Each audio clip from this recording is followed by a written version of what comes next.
સુરતથી વધુ એક સમાચાર મળી રહ્યા છે, તેની પર પણ નજર કરી લઈશું। આગની ઘટનામાં એક વ્યક્તિનું મોત થયા હોવાના સમાચાર। ફૂલપાડામાં આગની ઘટનામાં એક યુવકનું મોત થયું હોવાના સમાચાર મળી રહ્યા છે। 7 યુવકો પૈકી એક યુવકનું સારવાર દરમિયાન મોત થયું છે।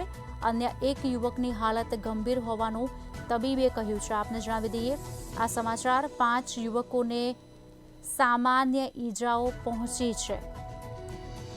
અગાઉ કૃષ્ણ કોમ્પ્લેક્સમાં સવારે આ આગની ઘટના બનવા પામી હતી, જેમાં એક વ્યક્તિનું મોત થયું છે।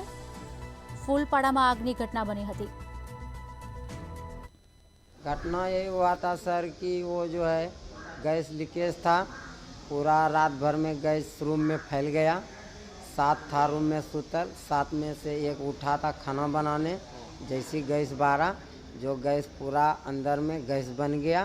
उसके बाद खिड़की आवाज़ कर गया, ब्लास्ट कर गया।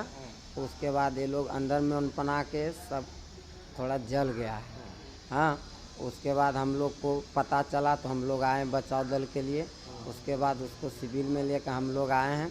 वहाँ पे बैंडेज उंडेज सब करवाए हैं। बाकी माँ बोला यहाँ पे नहीं संभलने वाला है, तो इसका बढ़िया व्यवस्था करो। तो हम लोग किरण में उसको 7 को लेके गए हैं।